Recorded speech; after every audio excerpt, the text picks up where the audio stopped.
Topic पढ़ा था जिसे मुझे रिपीट करना था दोबारा से, तो let's start it.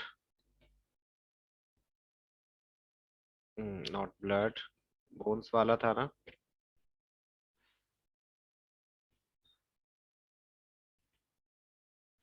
Hmm cartilage, मैंने आपको बताया था कार्टिलेज क्या होता है। कार्टिलेज एक स्पेशल कनेक्टिव टिश्यू होता है जो कि थोड़ा कम वस्कुलर होता है। मींस इसके अंदर पाइप्स नहीं होते हैं। It has widely spaced out cell, और इसका जो कंपोजिशन होता है वो मोस्टली प्रोटीन से होता है। मींस प्रोटीन से बना होता है। थोड़ा सा हार्ड होता है, लेकिन बोन की तरह पूरी तरीके से हार्ड नहीं होता है। इसको जब आप पकड़ोगे तो ये थोड़ा सा चीज जैसा लगता है। मींस थोड़ा हार्ड और थोड़ा सा सॉफ्ट भी। जैसे आपके ईयर होते हैं, नोज होते हैं, होता है, तो नोज में आपको मिलता है, ये ईयर्स में मिलता है। एंड बाकी जो आपकी बोन्स होती हैं उनके जॉइंट्स में भी मिलता है। उसको स्मूथ बनाने के लिए काफी स्मूथ होता है। आप जब इसको टच करके देखोगे तो बहुत आपको स्मूथ लगेगा और हार्ड भी लगेगा, बट साथ ही साथ थोड़ा सॉफ्ट भी होता है। बोन के जितना हार्ड नहीं होता है। तो इसका जो कंपोजिशन है वो तो आपके कोर्स में नहीं है। आपको सिर्फ इसका इंट्रोडक्शन ही होना चाहिए, पता होना चाहिए कि एक्चुअली में कार्टिलेज होता क्या है। मोस्टली क्या जाता है कि कार्टिलेज और बोन में क्या डिफरेंस होता है। मेन डिफरेंस ये होता है कि कार्टिलेज जो होता है वो बोन की तरह इतना हार्ड नहीं होता है और लेस वस्कुलर होता है। ओके बच्चे, बोन्स क्या होती हैं? बोन्स जो होती हैं वो आपकी बॉडी का फ्रेमवर्क बनाती है। मैंने आपको बताया था बॉडी का जो एक स्ट्रक्चर है, ढांचा है, वो कौन बनाती है? बोन्स बनाती हैं। आपकी बॉडी का जो भी स्ट्रक्चर है वो आपकी बोन्स ने बनाया है। चाहे वो फेस की शेप हो, चाहे वो आपके चेस्ट की शेप हो, चाहे वो आपकी लेग्स हैं, हाथ हैं, वो सभी जो स्ट्रक्चर बने हैं वो किस वजह से बने हैं? बोन्स की वजह से। इसलिए हम इसको फ्रेमवर्क बोलते हैं। फ्रेमवर्क बोलते हैं बॉडी का। फ्लेक्सिबल नहीं होती हैं, ये स्ट्रांग होती हैं, फ्लेक्सिबल नहीं होती हैं। And bone cells are composed of calcium and phosphorus compounds mostly. जो इसके अंदर आपको मिनरल्स मिलेंगे उसमें कैल्शियम एंड फास्फोरस सब बहुत ज्यादा मिलेगा, जिस जो इसको स्ट्रांग बनाता है। ठीक है, बोन्स के बारे में आप सभी को पता है, नाम तो आप सुनते ही रहते हो कि बोन्स हैं, आपकी बोन्स स्ट्रोंग बनेंगी अगर आप मिल्क पियोगे। तो जो इसका मेन पर्पस है वो क्या है? बॉडी को फ्रेमवर्क देना, ढांचा देना, स्ट्रांग बनाना। फाइन। अब यहाँ पर आप जैसे देख रहे हो, बोन और कार्टिलेज दोनों ही कंबाइंड है। कार्टिलेज को देख रहे हो तो आप, वो वेस्कुलर नहीं है, पोरस नहीं है, वो स्मूथ है। बट को जो बोन होती है वो कैसी होती है? वो वेस्कुलर होती है, उसमें पोर्स होते हैं। इनके डिफरेंसेस आपको सिंपल अगर लैंग्वेज में पता करने हैं वो मैं आपको नोट्स में भी दूंगा, वैसे ही बता देता हूँ। Bones are hard and inflexible. Bones hard होती हैं, फ्लेक्सिबल नहीं होती हैं। जबकि कार्टिलेज जो होता है वो फ्लेक्सिबल होता है। बोन्स पोरस होती है, बहुत सारे इसमें पोर्स होते हैं छोटे छोटे। बट जो कार्टिलेज होता है उसमें पोर्स नहीं होते हैं, छेद नहीं होते हैं, छोटे छोटे छेद नहीं होते हैं। बोन्स में ब्लड वेसल्स होती हैं, कार्टिलेज में ब्लड वेसल्स नहीं होती हैं। और बोन जो होता है वो protein, mineral, salts, calcium, phosphate इनसे मिला होता है, बना होता है। और जो कार्टिलेज होता है वो सिर्फ और सिर्फ प्रोटीन से बना होता है। ठीक है, ये मेन डिफरेंसेस है, ये मैं आपको नोट्स में दे दूंगा। इनको आप याद कर लोगे तो आपका बोन और कार्टिलेज का जो डिफरेंस है वो बिल्कुल क्लियर हो जाएगा। बट जितना मैंने बताया है उससे भी काफी हद तक क्लियर हो गया होगा कि बोन्स में और कार्टिलेज में क्या होता है। ये वाइट बोन होता है बच्चे? नहीं, वाइट बोन नहीं है। बोन ये है, ये बोन है, ये कार्टिलेज है। ठीक है, ये लिगामेंट है जो ज्वाइन करता है। लिगामेंट याद है ना, बोन को बोन से ज्वाइन करता है। ये बोन्स हैं अंदर जो आपको ये दिख रहे हैं, these are bones. Fine.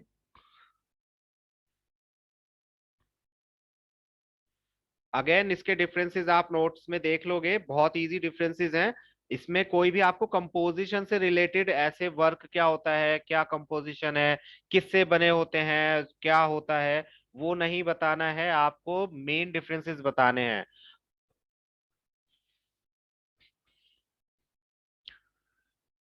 Fine.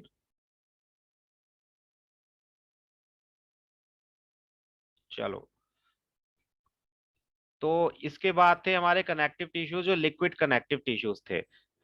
ठीक है, हमने डेंस वाले देखे, हमने लूज वाले देखे, नाउ हमारे लिक्विड कनेक्टिव टिश्यूज हैं जिसमें ब्लड आता है। ब्लड के बारे में सभी को पता है, ब्लड क्या होता है बारे में, मतलब ब्लड क्या होता है ये सबको पता है।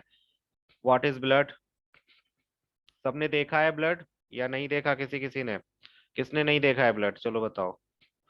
आप में से कितने लोग हो जिसने ब्लड देखा ही नहीं है कभी? बताइए बताइए। आज ही निकला था, ओके।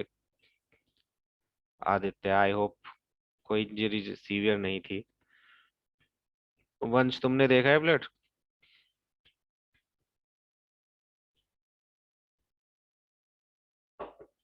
ओके, चलो, ब्लड एक फ्लूइड होता है, कनेक्टिव टिश्यू है, मींस कनेक्ट करता है। और इसके फोर मेजर कंपोनेंट्स होते हैं। अगेन, हम सिर्फ इंट्रोडक्टरी पार्ट पढ़ रहे हैं तो इसको ध्यान से देख लेना। सबसे पहला प्लाज्मा होता है। प्लाज्मा एक स्ट्रॉ कलर मींस पेल कलर का सब्सटेंस होता है जो ब्लड में ही मिक्स होता है।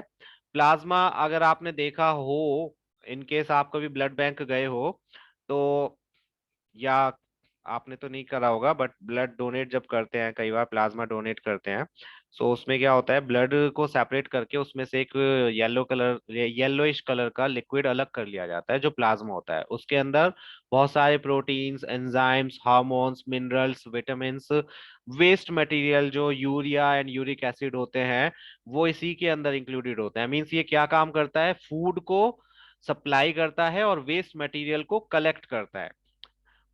ठीक है, हम जब ये कहते हैं कि ब्लड के द्वारा हमारी बॉडी में फूड प्रोड्यूस वो होता है, ट्रांसपोर्ट होता है, तो एक्चुअली ब्लड के अंदर जो प्लाज्मा होता है वो ये काम करता है। ब्लड भी अलग अलग काम करता है, ब्लड में अलग अलग चीजें होती हैं।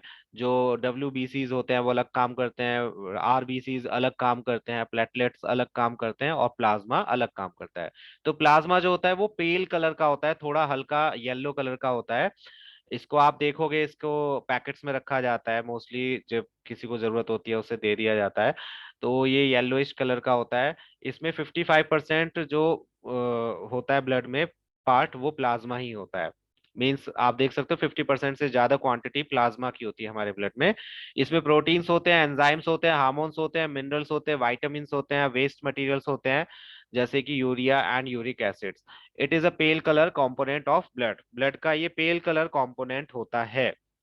आप भी कभी अगर ब्लड को देखोगे, उसकी जो एक ड्रॉप है उसको थोड़ा फैलाकर देखोगे, तो वो रेड से फिर थोड़ा सा येलोइश दिखना आपको स्टार्ट हो जाएगा, थोड़ा थोड़ा।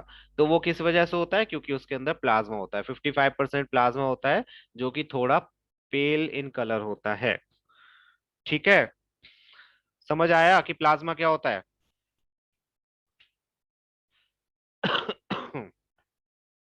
सॉरी।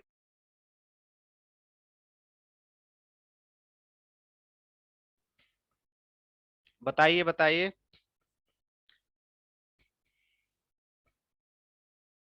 किसी को कोई कुछ पूछना है तो प्लीज पूछ लो। अगेन इंट्रोडक्शन है, ज्यादा डिटेल में नहीं जाना है। मैं NCERT के हिसाब से ही करा रहा हूँ, जो आपके कोर्स में है एक्चुअली। चलो, कोई रिस्पांस नहीं दे रहे हो तो मैं आगे स्टार्ट कर रहा हूँ। उसके बाद में आते हैं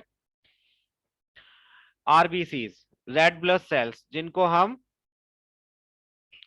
यस,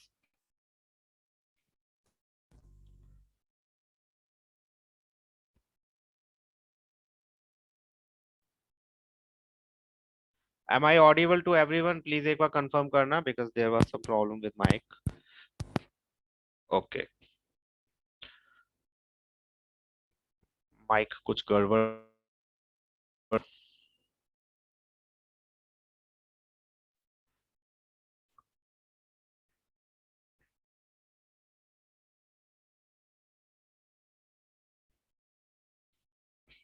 हाँ जी, तो रेड ब्लड सेल्स जो होते हैं, इनको हम और किस नाम से जानते हैं? किस नाम बताइए।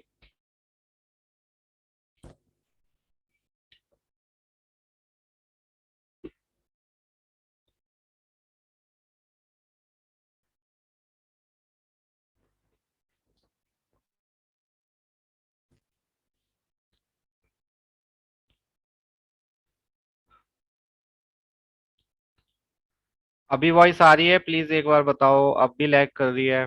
Yes I know there was some problem, कुछ हो तो रहा है, आई डोंट नो क्या हो रहा है। ओके, तो मैं पूछ रहा था कि आरबीसीज को और किस नाम से जाना जाता है? एराइथोक्राइट्स। यस। इनका लाइफ स्पैन कितना होता है? 100 से 120 दिन का होता है।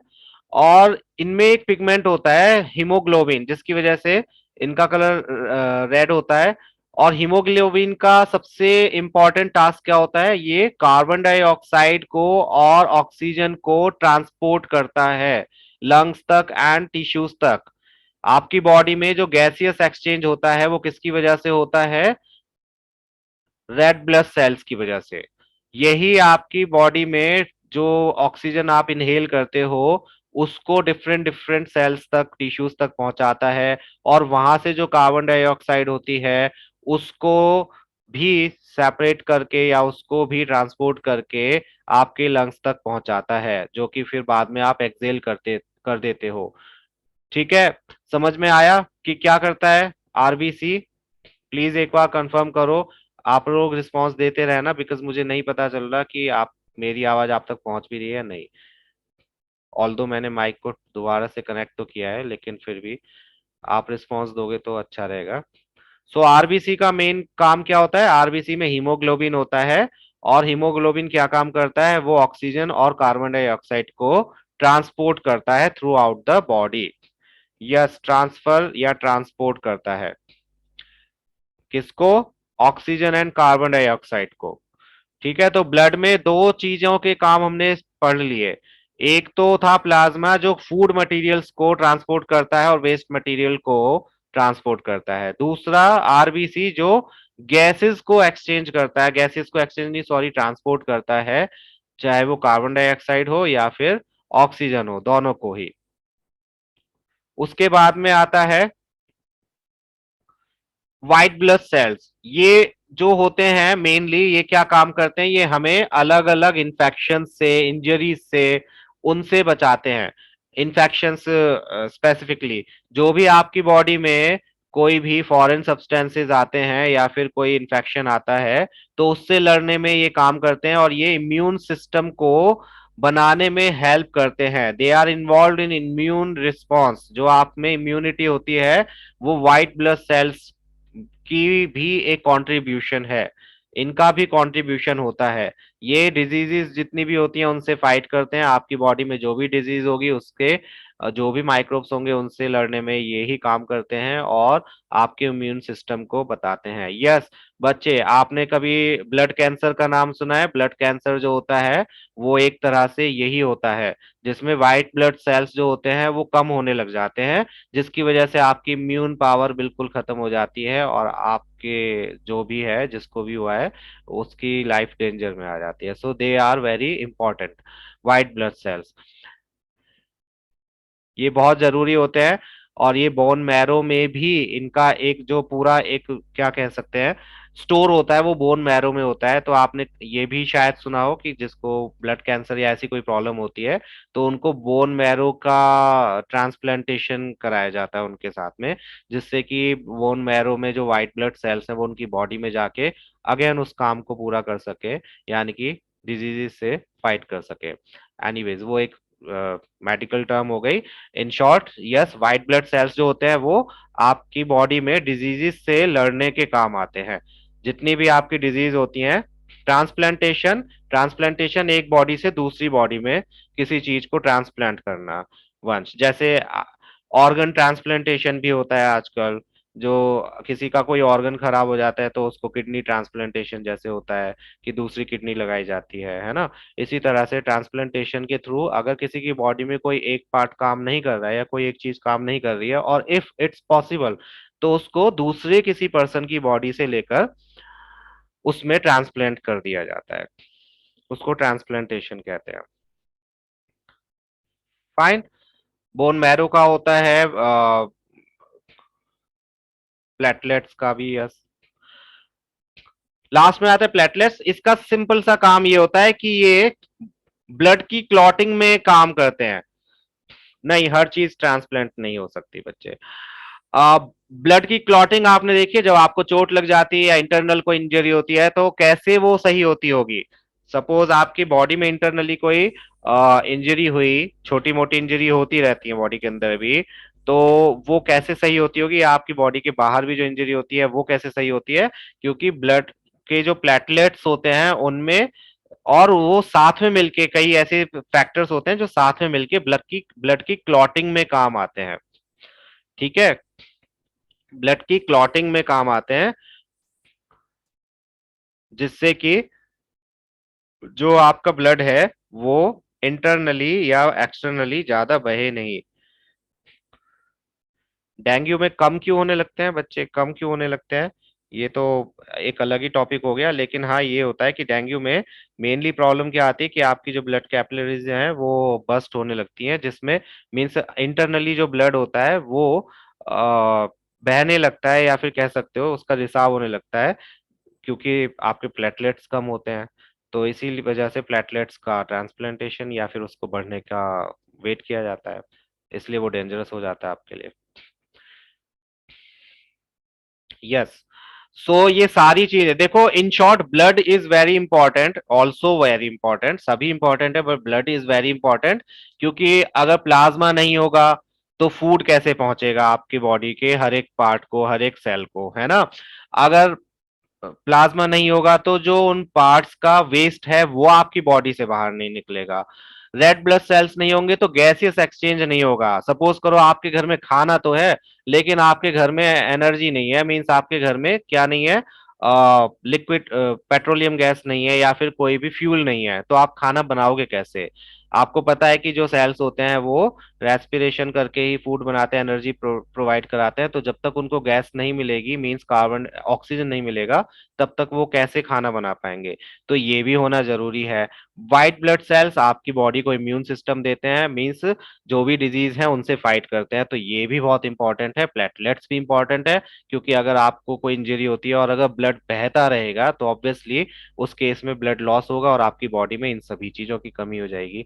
सो ये सारे फैक्टर्स ही, ब्लड टिश्यू जो होता है ये बहुत इंपॉर्टेंट है। आपने देखा होगा कि जब भी किसी को इंजरी होती है, जब भी कुछ होता है, तो यस ब्लड लॉस होने से बहुत डेथ होती है बच्चे। मोस्टली डेथ जो होती है एक्सीडेंट्स वगैरह में वो ब्लड लॉस की वजह से ही होती हैं, कि ब्लड का बहुत लॉस हो जाता है, वो टाइम से हॉस्पिटल नहीं पहुंच पाते या फिर उनको ब्लड नहीं मिल पाता है, एंड उसकी वजह से लाइफ लॉस हो जाती है। So it's very important. So that's why बहुत बोला जाता है कि ब्लड डोनेट करना चाहिए। आप लोग तो अभी माइनर हो, आप नहीं कर सकते हो, but whenever you are adult तो मैं भी बोलूंगा कि आप भी जरूर करो ब्लड डोनेट। बहुत काम आता है लोगों के, बहुत आपको भी फील अच्छा होता है, और ब्लड डोनेट करने से कभी भी बॉडी में ब्लड कम नहीं होता है, वो विद इन 24 आवर्स उतना ही ब्लड आपकी बॉडी फिर से जनरेट कर लेती है। सो अभी तो नहीं, बट जब आप अडल्ट होगे तो थिंक अबाउट इट। ठीक है, आपकी बॉडी, ये जो ट्रांसप्लांटेशन मैंने बताया ये भी बहुत अच्छी चीज है। आप अभी तो आप छोटे हो, हमारे टाइम पर सिर्फ आइज डोनेट हुआ करती थी, तो लोग आइज डोनेट किया करते थे, मीन्स उनके मरने के बाद उनकी आइज किसी और को दे दी जाए, उनमें लगा दी जाए, ट्रांसप्लांट कर दी जाए अगर हो सकती है तो। फिर धीरे धीरे और भी जो ऑर्गन्स हैं वो भी ट्रांसप्लांट करने लायक हुए, किडनीज हैं, लीवर हैं, तो उनको भी लोग डोनेट करने लगे। तो आप जितने भी डोनेशन कर सकते हो अपनी बॉडी, ये एक ऐसी चीज है जिसके लिए आपको जिंदा, जब आप ये नहीं रहोगे उसके बाद में आपको करना है, और इसमें किसी को कोई लॉस भी नहीं होता है। सो जितना ट्रांसप्लांटेशन के लिए आप दे सकते हो, डोनेशन कर सकते हो, उतना करना चाहिए, सभी को करना चाहिए मेरे हिसाब से तो। सो जब आप अडल्ट हो जाओगे प्लीज थिंक अबाउट दैट, याद रखना मेरी ये बात। ठीक है, तो ये था ब्लड टिश्यू। आई होप सबको मेरी आवाज आ रही है। अगेन प्लीज एक बार कंफर्म कर दो, माइक प्रॉब्लम कर रहा है तो मुझे नहीं पता चल रहा आवाज आ रही है नहीं। ठीक है, cool.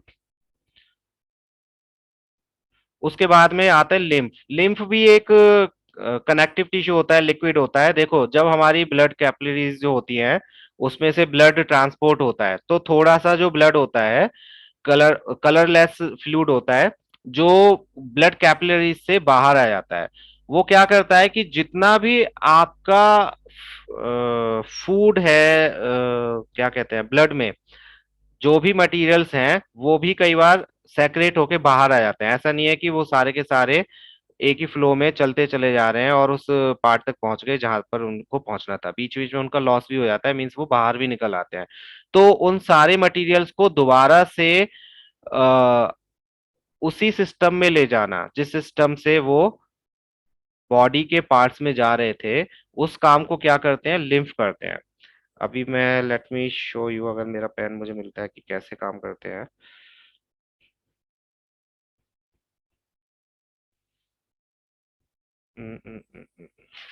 Where is my pen? हाँ। सो सपोज करो ये एक ब्लड कैपिलरी है जिससे आपका ब्लड जा रहा है ना। तो कई बार क्या होता है, इसमें छोटे छोटे पोर्स भी होते हैं जहां से ये जो अंदर उसके फूड सब्सटेंसेस होते हैं या वेस्ट मटेरियल होता है वो बाहर सेक्रेट हो जाता है, थोड़ा थोड़ा, ज्यादा नहीं, थोड़ा थोड़ा। तो वो जो बाहर सब्सटेंस आ जाता है, जो लिम्फ होता है, ये एक कलरलेस लिक्विड होता है। वो क्या करता है, ये जितने भी सब्सटेंस हैं इनको साथ में लेकर फिर से उसी सिस्टम में एंटर करा देता है, जिससे कि वो अपने सही पार्ट पर जाकर यूटिलाइज हो सके। मीन्स एक तरह से ये वेस्टेज को रोकता है। ठीक है, समझ में आया ओवरऑल कि क्या करता है लिम्फ? यस, काइंड ऑफ बच्चे। उसी लोकेशन पर या उसी सिस्टम में पहुंचा देता है, सर्कुलेटरी सिस्टम में, जहां से ये सही जगह पर जाए। मीन्स इसका वेस्ट ना हो, ये वेस्ट होने से बचाता है। ये लिखा है ना, it bring CO2 and nitrogenous wastage from tissue fluid to blood. जो टिश्यूज में फ्लूइड निकलता है, मीन्स टिश्यूज में भी सेक्रेट होता है, तो उनको दोबारा से ब्लड के अंदर मिक्सअप करता है, जिससे कि वो उसी सर्कुलेटरी सिस्टम में जा सके जहां से उनका प्योरिफिकेशन होगा। इसमें भी व्हाइट ब्लड सेल्स होते हैं बहुत सारे, जो आपको इन्फेक्शन से बचने में काम करते हैं। और ये भी, ये जो होता है लिम्फ होता है, ये डिफेंस सिस्टम जो होता है आपका, इम्यून सिस्टम या डिफेंस सिस्टम, उसको फॉर्म करता है। ये इसका मेन वर्क है। मेन वर्क क्या है, जो आपका डिफेंस सिस्टम है बॉडी का, या फिर जिसको कहते हैं हम इम्यून सिस्टम, उसको फॉर्म करने में हेल्प करता है या उसको फॉर्म करता है। मेन टास्क इसका ये दो है। एक तो क्या करता है, transports the nutrients that may have been filtered out of the blood capillaries back into the heart to be recirculated in the body. Fine. दूसरा काम क्या है, ये इम्यून सिस्टम जो होता है, डिफेंस सिस्टम जो होता है, उसको फॉर्म करता है।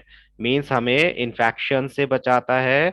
और क्यों बचाता है, क्योंकि इसके अंदर बहुत सारे ब्लड, व्हाइट ब्लड सेल्स भी प्रेजेंट होते हैं। It is loaded with white blood sales. बहुत सारे व्हाइट ब्लड सेल्स होते हैं, जिसकी वजह से ये इम्यून सिस्टम को बनाता है। ये लिम्फ का काम होता है। लिम्फ एक कलरलेस लिक्विड होता है, याद रखना।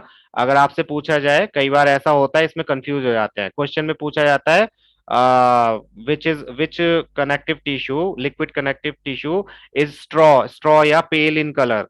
तो उसमें कई बार लिम्फ लिखाते हैं, जबकि आंसर होता है वो प्लाज्मा। और जिसमें पूछा होता है कलरलेस लिक्विड टिश्यू, तो उसमें लोग लिखाते हैं प्लाज्मा, जो कि अगेन गलत होता है। उसका आंसर क्या होता है, लिम्फ होता है।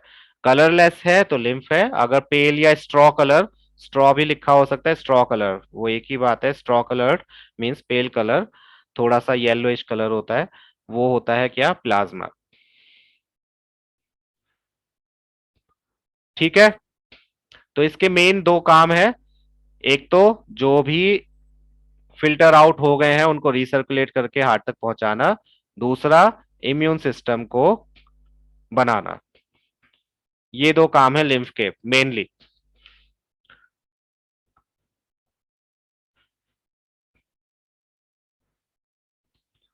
क्लियर? अगेन आई थॉट कि मैं इसके ज्यादा डीप नहीं जाऊंगा, जितना एनसीईआरटी से रिलेटेड है मैं आपको उतना ही बता रहा हूँ। एंड आई एम श्योर आप सभी की स्कूल में एनसीईआरटी बुक ही लगी हुई है, किसी की स्कूल में एक्स्ट्रा कोई अलग से बुक तो नहीं लगा रखी कि एनसीईआरटी नहीं करनी है, यही करनी है। अगर ऐसा कर रहे हैं तो आप एनसीईआरटी ही करोगे फिर भी, ठीक है, क्योंकि एनसीईआरटी आपके काम आनी है। Rest of the books are just for reference कभी कभी, लेकिन एनसीईआरटी मेन बुक है और आपको इसी पर ध्यान देना है। जब आप 10th क्लास में आओगे तो स्ट्रिक्टली आपको 10th क्लास में तो एनसीईआरटी को ही रिफर करना है। नाइन्थ में भी होता है, लेकिन नाइन्थ में टीचर्स कई बार होते हैं कि अपनी तरफ से क्वेश्चंस दे देते हैं जो आपके क्वेश्चन कोर्स के नहीं भी होते हैं, बट 10th में ऐसा नहीं कर सकते वो। इसके बाद में लास्ट टॉपिक है न्यूरॉन, जो कि छोटा सा टॉपिक है क्योंकि इसका पूरा एक चैप्टर आपके 10th क्लास में आएगा कि ये कैसे काम करते हैं। तो न्यूरॉन के बारे में देखा जाए, न्यूरॉन यानी नर्वस टिश्यू, ये क्या होता है, ये हमारे एक तरह से कंप्यूटराइज सिस्टम या फिर इलेक्ट्रिकल वायर की तरह आप समझ लो इनको। कि आपने जैसे घर की डोर बेल बजाई बाहर से, घर के बाहर से, तो डोर बेल अंदर बजती है, घर के अंदर बजती है। वो कैसे बजती है, क्योंकि आपकी डोरबेल का जो स्विच है वो घर के अंदर जो डोरबेल लगी है उसमें सिग्नल्स भेजता है ना, इलेक्ट्रिसिटी भेजता है, सिग्नल्स भेजता है।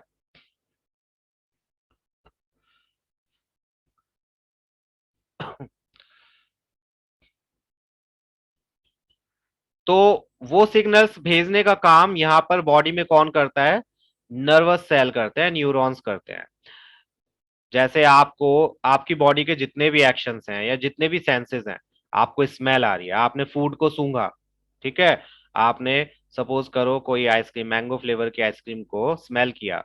अब आपको कैसे पता चलेगा कि स्मेल करके क्या उसमें स्मेल आ रही है, वो स्मेल के जो सेंस, जो आपके सेंसेस हैं, उसके सेंसेस जो के जो सेल्स हैं, यानी कि ये न्यूरॉन्स, ये सिग्नल्स भेजते हैं आपके ब्रेन में, जहां से आपको पता चलता है कि अच्छा ये जानी पहचानी स्मेल है, किसकी है, मैंगो की स्मेल है। इसी तरह से जो भी आपके एक्शंस है, देखो हमारी बॉडी में बहुत सारे रिसिपिटर्स होते हैं। जो भी हमारे सेंसेस हैं रिसिपिटर्स होते हैं, मींस वो रिसीव करते हैं सिग्नल्स को या चीजों को। जैसे आप देख रहे हो इस वक्त स्क्रीन को, तो आपको ये स्क्रीन कैसे दिखाई दे रही है, क्योंकि आपकी आईज में जो रिसिपिटर्स लगे हैं वो इस स्क्रीन से सिग्नल्स लेकर आपके न्यूरॉन सिस्टम के थ्रू, न्यूरॉन सेल्स के थ्रू आपके ब्रेन तक क्या भेज रहे हैं, सिग्नल भेज रहे हैं। तो वो इन लाइट्स को पहचान के इनका एक प्रॉपर फॉर्म बना रहा है, जिस जो आपको स्क्रीन की शेप में दिखाई दे रहा है। बहुत डीप स्टडी है, कैसे दिखाई देता है ये आपको अगेन आप हाई स्टडी करोगे तो पता चल जाएगा। लेकिन इन शॉर्ट, ये आपको ऐसे ही नहीं दिखाई दे रहा कि आपकी आईज में कैमराज लगे हैं। No, those are not cameras. वो क्या है, रिसिपिटर्स है जो आपकी आने वाली लाइट को रिसीव करके उन्हें सिग्नल्स में कन्वर्ट करके आपके ब्रेन तक भेज रहे हैं, और ब्रेन उनको फिर एक प्रॉपर फॉर्म में बनाकर आपको ये इमेज शो करा रहा है। ठीक है, अगर सोच के देखोगे बहुत वियर्ड सा लगेगा, बहुत अजीब सा लगेगा, लेकिन नॉर्मल चीज है हमारे लिए। आप कुछ खाते हो तो आपको टेस्ट कैसे पता चलता है, मिर्च का टेस्ट है, स्वीट्स का टेस्ट है, सॉर है, बिटर है, वो कैसे पता चलता है, आपकी सिर्फ टंग ये काम नहीं करती है, टंग से सिग्नल्स जाते हैं कहाँ तक, ब्रेन तक, और वो ब्रेन उन टेस्ट को पहचान कर आपको वो फील कराता है। So everything is connected to brain. अगर ब्रेन ना हो तो आपकी बॉडी में कुछ भी नहीं है। डेट्स वाई अगर ब्रेन डेड हो जाते हैं तो बॉडी में सांस भी चलती रहे तो उसको डेड ही बोला जाता है, that is called brain dead. Body में कोई इंजरी नहीं है, लेकिन ब्रेन डेड हो गया तो वो डेड ही माना जाएगा। किसी भी इंसान को डेड कब तक नहीं माना जाता, जब तक उसका ब्रेन डेड नहीं होता। आपने देखा है कोमा में चले जाते हैं, कोमा में जाते हैं तो क्या होता है कि ब्रेन डेड नहीं है, लेकिन वो आपके सिग्नल्स को, वो आपकी प्रतिक्रियाओं को नहीं दे पा रहा है। सो यस, ब्रेन ही तो डेड होता है बच्चे। जब हमारी डेथ होती है तो वो ब्रेन डेड ही होती है, कि हमारा ब्रेन ही काम करना बंद कर देता है। आपकी बॉडी का कोई पार्ट काम नहीं कर रहा है तो आपको डेड नहीं माना जाएगा, फाइन। लेकिन अगर ब्रेन ही काम करना बंद कर दे तो उस केस में कुछ नहीं हो सकता, फिर उस केस में उसको डेड बोल दिया जाता है। तो हमेशा जो लीगल टर्म होती है, जो मेडिकल टर्म होती है, उसमें ब्रेन डेड बोला जाता है, कि the person is brain dead, only dead नहीं बोला जाता है।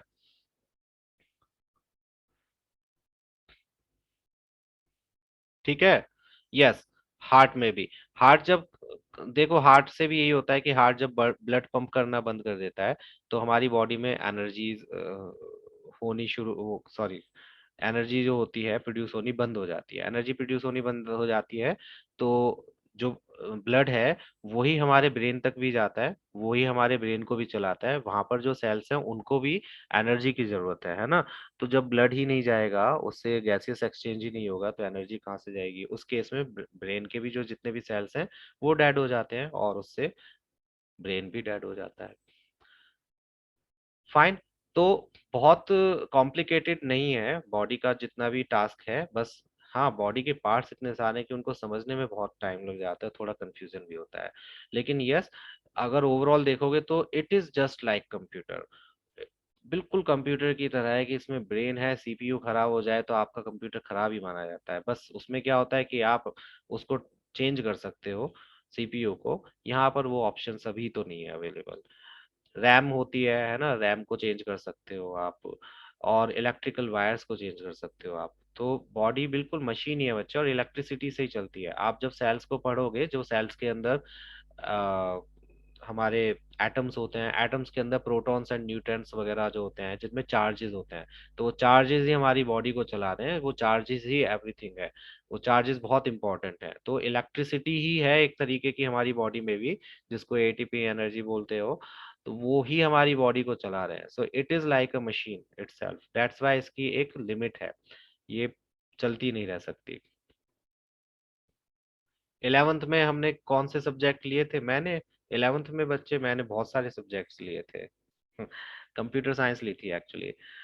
ठीक है, तो ये नर्वस सिस्टम क्या होता है पहले इसको समझ लो। Nervous tissue is a tissue which is a specialized for being stimulated and transmission of message within our body. Stimuli किस किस को बताया? चलो पहले बताओ स्टिमुलाई क्या होता है। नाइदर एमसीबी नो पीसीबी बच्चे। स्टिमुलाई क्या होता है प्लीज बताओ, व्हाट इज स्टिमुलाई? स्टिमुलाई क्या होता है? किसने सुना है स्टिमुलाई? हालांकि 10th क्लास में पढ़ोगे, लेकिन इस चीज से आपको पता होना चाहिए कि क्या होती है stimuli. Yes, kind of response. जब भी हम किसी चीज को देखते हैं या किसी चीज का सेंस होता है तो हम उसका रिस्पॉन्स देते हैं। जैसे गर्म चीज पर हाथ लग गया तो एकदम से हटा लिया, रिफ्लेक्स एक्शन, लेकिन वो स्टिमुलाई होता है, मीन्स रिस्पॉन्स होता है। तो वो सारे काम जो रिस्पॉन्स देते हैं उनको स्टिमुलाई कहते हैं, और वो सब किससे होते हैं? इसी से होते हैं, नर्वस सिस्टम से होते हैं, नर्वस टिश्यू से होते हैं। So it exerts control over the body's response to changing conditions। जैसे जैसे आपकी कंडीशंस चेंज होती हैं, वैसे वैसे आपकी बॉडी का रिस्पॉन्स भी चेंज होता है। गर्मी है तो आपको पसीना आएगा, ठंड है तो आप शिवर करोगे, है ना। बारिश है तो उसमें भीगने का मन करता है, तो वो भी बॉडी से माइंड से ही आता है। तो इस टाइप की जो कंडीशंस होती हैं उसमें जो बॉडी हमारी चेंज रिस्पॉन्स देती है, वो सब किससे होता है? नर्वस सिस्टम से होता है। Nervous tissue contains highly specialized unit cell called nerve cell. ये नर्व सेल है, इसकी स्ट्रक्चर जो है ये बहुत ही ज्यादा इंपॉर्टेंट है, ये बनाने के लिए आती है। और अभी एमसीक्यूज में क्या होगा, बनाने बनाकर दे देंगे और उसमें वो सिर्फ लेबल करके पूछेंगे ये क्या है, ये क्या है। बट आपको इसमें सिर्फ यही याद रखने हैं, जो बहुत सारे पार्ट्स दिए होंगे वो याद नहीं करने, वो आपके कोर्स के नहीं है। आपको सिर्फ क्या याद रखना है? नर्वस सेल के ये तीन सिस्टम्स हैं। एक तो ये है, ले सकते हो बच्चे, वैसे बुक में भी है। इसको टर्मिनल भी बोलते हैं, एक्सॉन टर्मिनल भी बोलते हैं, लेकिन नर्व एंडिंग भी बोल सकते हो आप इसको। यहाँ पर ये जो होते हैं ये एक्सॉन एक्सॉन होता है, जो ऐसी ये शीट से कवर्ड होता है। ये शीट होती है, ये एक्सॉन नहीं है, ये शीट है। ये शीट होती है जिससे कवर्ड होता है, और इसको हम बोलते हैं, ये जो है डेंड्राइट्स। तो इस तरह से ये सेल्स एक दूसरे से कनेक्टेड होते हैं, जो सिग्नल्स को ट्रांसमिट करते हैं। आप, और इनकी लेंथ 1-1 मीटर जितनी लंबी भी हो सकती है। आपकी जो स्पाइनल कॉर्ड होती है वो पूरी इन्हीं सेल से बनी होती है। आपने देखा होगा स्पाइनल कॉर्ड बहुत बहुत इंपॉर्टेंट होती है, क्योंकि अगर वो इंजर्ड हो जाती है तो आपके पैरालिसिस होने के चांसेस होते हैं, है ना। कोई भी बॉडी का जो आपका पार्ट है वो खराब हो सकता है, मीन्स काम करना बंद कर सकता है। क्यों? क्योंकि ये जो पूरी वायरिंग है एक तरह की आपकी इलेक्ट्रिकल वायरिंग है, वो आपकी स्पाइनल कॉर्ड से होकर जा रही है। यस। तो स्पाइनल कॉर्ड में अगर कोई भी इंजरी होती है, तो सपोज करो एक वायर या एक नर्व आपका खराब हो गया या इंजर्ड हो गया, पैरालिसिस मीन्स लकवा जिसे हिंदी में बोलते हैं, कि एक आपका कोई बॉडी पार्ट काम करना बंद कर दे। ऐसा होता है, नम हो जाता है और बिल्कुल काम करना, उसमें ना सेंसेस होते हैं ना वो काम करता है। That is called paralysis. तो वो किस वजह से होता है? क्योंकि जब आपके स्पाइनल कॉर्ड में कोई सेल्स काम करना बंद कर देते हैं, कई बार सेल्स इतने कॉम्प्लिकेटेड हो जाते हैं आपकी बॉडी में। स्पाइनल कॉर्ड कट कर दोगे तो बच्चे आप खत्म, फिनिश, ब्रेन डेड।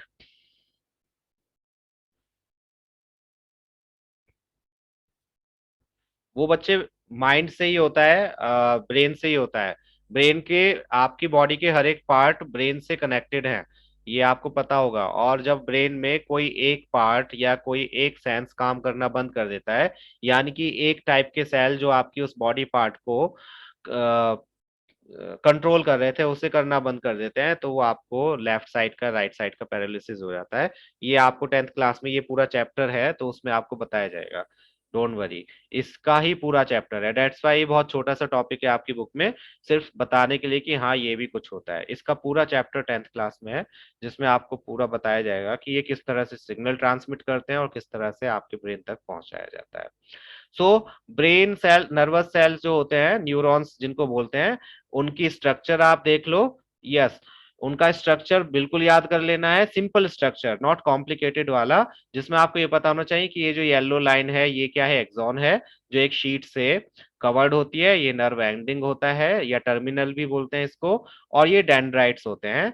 तो ये यहाँ से सिग्नल्स आते हैं और इस तरह से ये आगे को जाते हैं। कैसे जाते हैं वो आप 10th क्लास में पढ़ोगे। और इनकी लेंथ 1 मीटर, ये ह्यूमन बॉडी का सबसे लंबा सेल होता है, longest cell in human body, ये याद रखना, ये क्वेश्चन बहुत आता है, जिसकी लेंथ 1 मीटर लंबी तक हो सकती है। It could be, it can be a metre long. सबसे लंबा सेल जो ह्यूमन बॉडी का होता है वो क्या होता है, न्यूरॉन या नर्वस सेल। ठीक है, समझ में आ गया कि एक्चुअली क्या करता है। ये एक तरह से आपके शरीर की वायरिंग है, जो सिग्नल्स को ब्रेन तक पहुंचाती है और ब्रेन से उनका फिर रिस्पॉन्स आपकी बॉडी पार्ट तक पहुंचाती है। ऐसा क्यों होता है कि चलते वक्त आप अपने पैर को हिलाते हो, हाथ सीधे, आपका दिमाग सीधे से, आप हाथों के बल क्यों नहीं चलते हो इंटेंशनली? क्योंकि आपका ब्रेन उसी पार्ट तक वो सिग्नल्स पहुंचाएगा जिस पार्ट का वो काम है। अब इंटेंशनली आप करने लगोगे मैं तो हाथों से चलूंगा या चलूंगी आज तो वो एक अलग चीज है, वो आपकी खुद की कंट्रोल्ड पोजीशन है।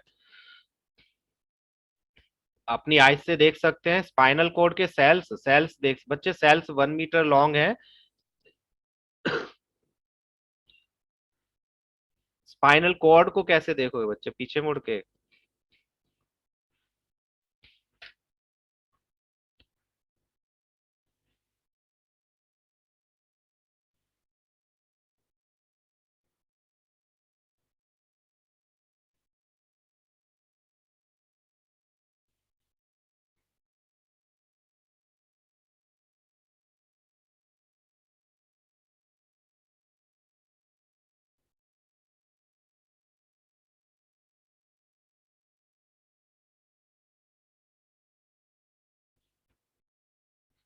बॉडी की जो ऑब्जर्वेशन होती है,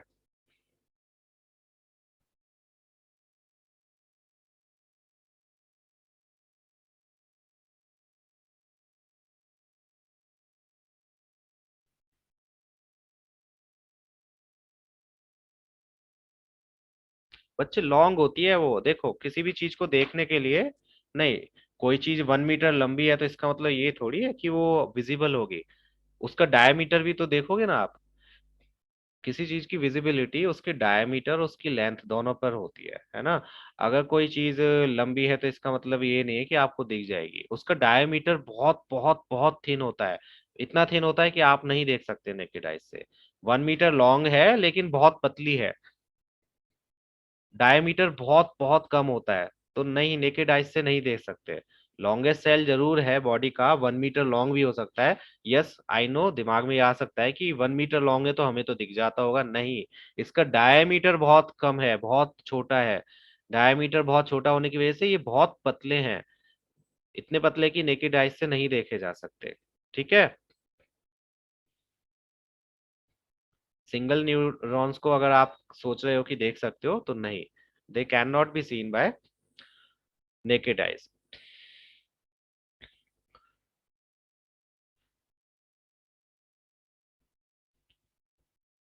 यस बच्चे, काफी बड़े बड़े दिखते हैं और अगेन तक हो सकते हैं, दे कैन बी, सेल में भी, ठीक है, सारे न्यूरॉन्स 1 मीटर लॉन्ग होते हैं ऐसा नहीं है, they can be up to 1 metre long, ठीक है। तो ये न्यूरॉन्स होते हैं जो हमारे नर्वस सिस्टम को बनाते हैं, और जो हमारा ब्रेन होता है, स्पाइनल कॉर्ड होता है, और जो नर्व्स होती हैं वो सभी किससे बनी होती हैं, नर्वस टिश्यू से।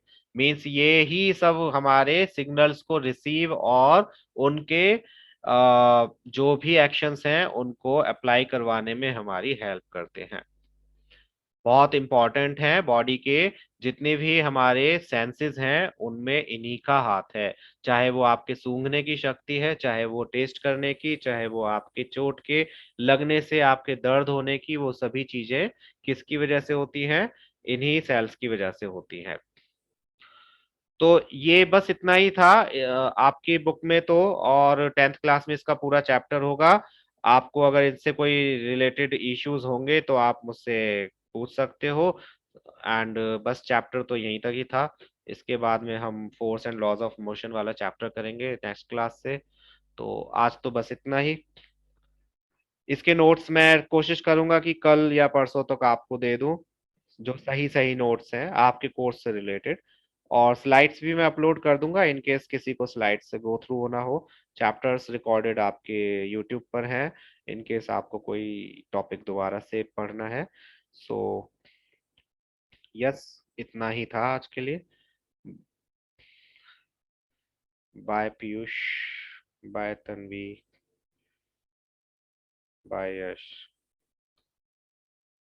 बाय आदित्य, गुड इवनिंग आस्था।